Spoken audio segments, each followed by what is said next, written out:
Why in the world did John cry over Revelation's unopened seven-seal scroll? And by the way, what is that scroll? Now, the Apostle John cried like a baby when it seemed like no one in heaven could open the famous seven-sealed scroll in Revelation chapter 5 and 6. So obviously John knew what the scroll was and that it was important. You don't cry for nothing. This makes the seven-sealed scroll one of the most important and mysterious items in Revelation. But the church has forgotten what it means. John knew, or he wouldn't have cried over it not opening. But most scholars today, they don't know. They just kind of guess. But you can know with confidence what that scroll is because in today's teaching, we're going to explain it. Now, there are a whole bunch of cases of biblical amnesia in the church today. Portions of the Bible that were understood one time when they were written 2,000 years ago, and now are kind of clouded over as forgotten memories. Want to know why we have so many arguments in the church? That's a big reason. We've forgotten a lot of what people already knew and understood back in Bible days. The opening of the scroll and the events that immediately follow it, trumpet judgments and the seven visions, they comprise all of Revelation 4, 5, 6, 7, 8, 9, 10, 11, 12, 13, and 14. This is nearly half the book of Revelation, so understanding it is absolutely key to end-time understanding and timing. Now, in today's world of Bible scholarship, almost everyone who thinks about the scroll centers their thinking on the seals that are on the scroll. Who are the riders of the four-colored horses? When does the wrath of God begin, etc.? But if we only knew what the purpose of that scroll was, what happens when it opens, then the answers to these other questions would be a lot easier to figure out. This is Bible teacher Nelson Walters, and in today's teaching, we're taking it right out of our book, Revelation Deciphered, our most popular book. We put a link down in the description if you want to pick up a copy, an ebook, or even an audiobook to listen to in the car, But like we said, John knew exactly what this scroll was. He cried when initially he was told that no one was worthy to open it up. That's Revelation 5:4. It was a major disappointment to him, enough to make a grown man cry. But when we look at the seals of the scroll being opened, what do we see? War at the second seal, famine at the third, death at the fourth, martyrdom at the fifth. It doesn't seem like the kind of things that John would like to have hurried up. It more seems like he would like to postpone them. Not cry because it wasn't opened.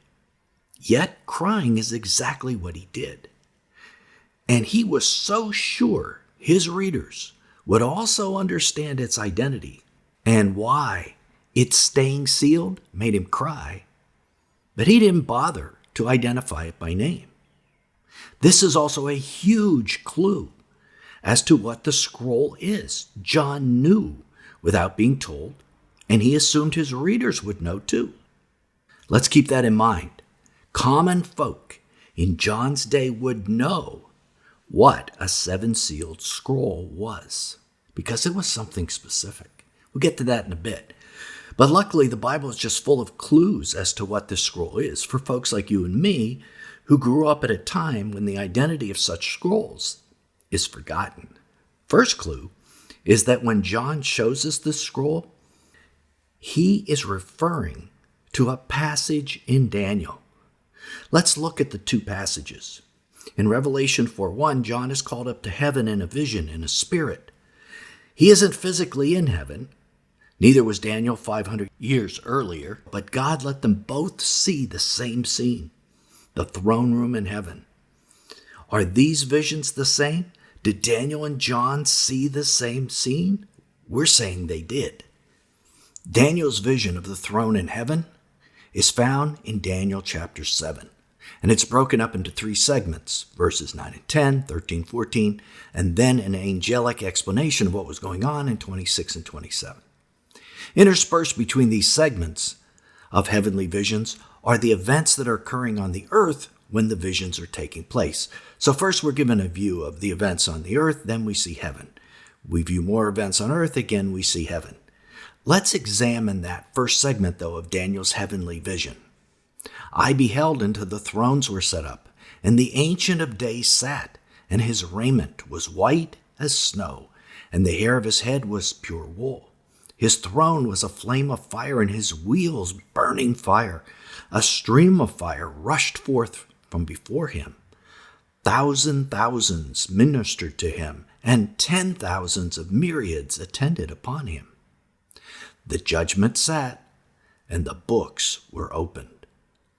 That's Daniel 9:2-10, and that happens to be the LXX translation.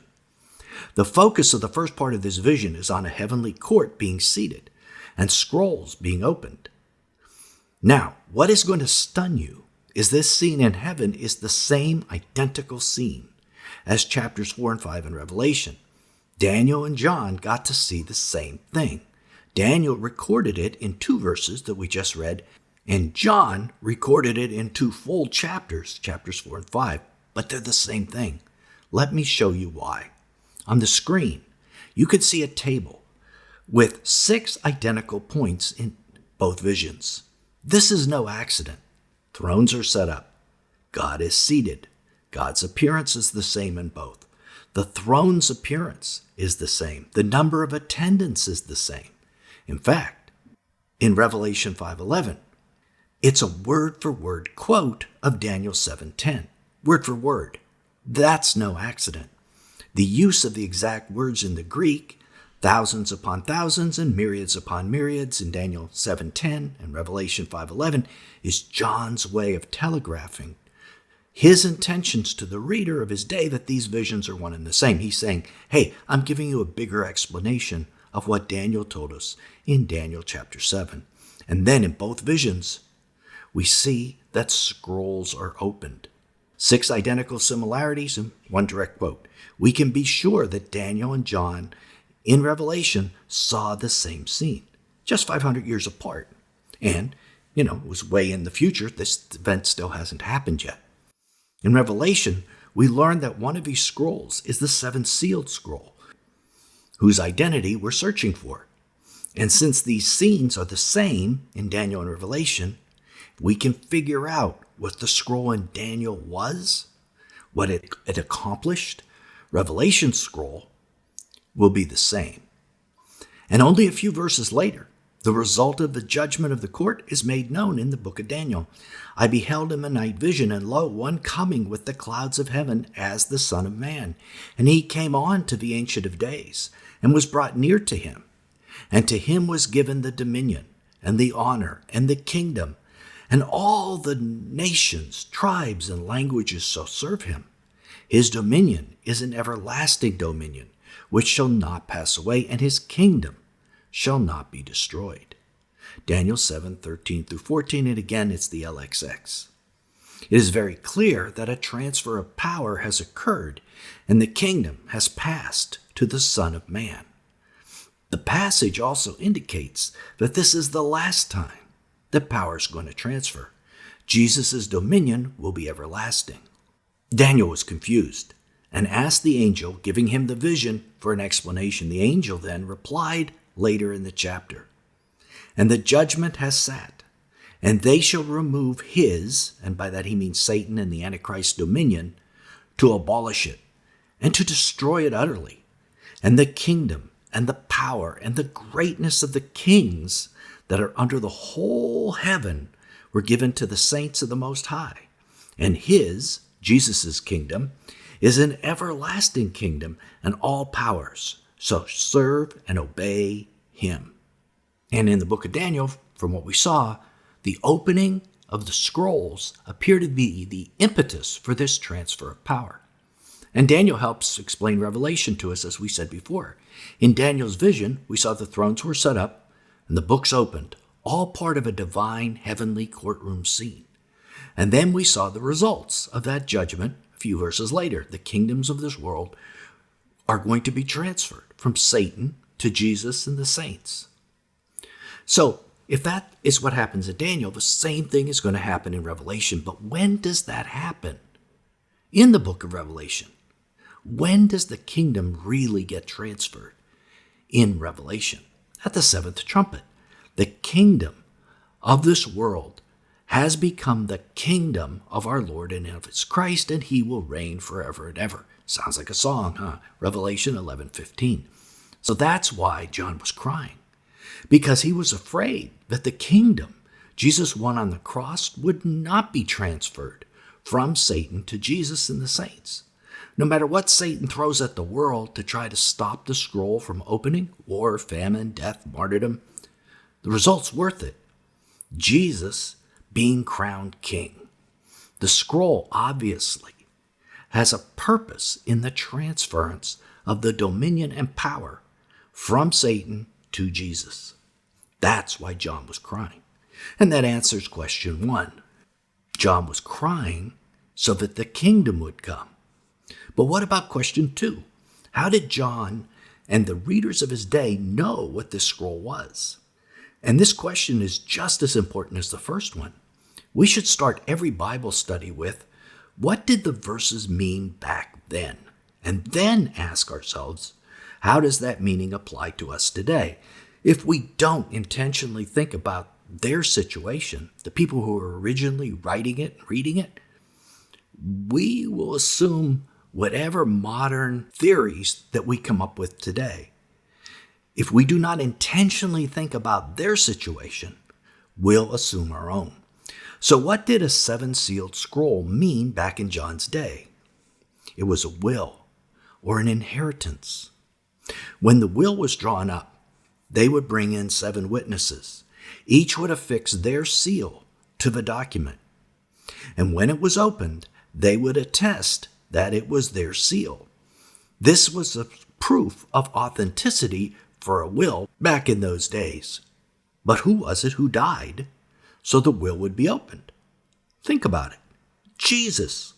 And that's exactly what Revelation says. Worthy are you to take the scroll and open its seals, for you were slain. There's the death, and by your blood you ransomed people for God from every tribe and language and people and nation. Revelation 5:9. Hebrews 9:15 speaks of this same thing. Therefore he, Jesus, is the mediator of a new covenant, so that those who are called may receive the promised eternal inheritance. See, it's a will, since a death has occurred that redeems them from the transgressions committed under the first covenant. So, this scroll is an inheritance scroll, our inheritance that Jesus is going to share with the saints, the fulfillment of the Abrahamic covenant promised to Abraham and his descendants 4,000 years ago, when God walked between the cut pieces of animals. It is the title deed to Israel, in other words. Originally deeded in the Garden of Eden to Adam and Eve, they lost it to Satan when they fell, and he held that title to the earth from then until Jesus won it back from him on the cross. But Jesus has delayed opening the will and inheritance so that everyone who will be saved can be saved. But that day is rapidly approaching. I want to fill you in on one more really special item about wills and inheritances that you're going to find absolutely amazing. It has to do with the Greek word hypostasis. Now, that's an interesting key to further understanding title deeds. This word traditionally is translated substance or assurance, and I bet you know a very famous verse that it's found in Hebrews 11:1. Now, faith is the assurance, and that's the Greek word hypostasis, of things hoped for, the conviction of things not seen. You probably know that verse. A recent discovery of a chest with many title deeds inside it was found in northern Israel, and on the outside of a chest was the title, hypostasis. Did this Greek word have a relationship to title deeds?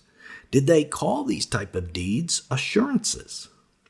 The owner of the property might never see the land for which they had the deeds, but they had the assurance that they owned them by means of these deeds. If we substitute the word title deed into the famous verse in Hebrews, we're going to get this paraphrase. Faith is the title deed of things hoped for. We might die before that title deed is opened by Jesus, but we have the assurance that we will see it, and we will see that inheritance when we're raised from the dead. So I think the evidence is very strong that this scroll is man's inheritance. But other than the land, what else is involved in this inheritance? There are actually three aspects. One was the land. The second is when the wrath of God begins in the process of opening that scroll. It's the beginning, middle, end. And when does the rapture happen in all of this? Well, click right here to learn those three aspects if this video has already been posted. If it hasn't, click over here for a video on how the book of Revelation is a symbolic picture of the temple of God in Jerusalem. Till then, this is Nelson, and I'll see you there. Or pick up a copy of Revelation Deciphered and get all the details.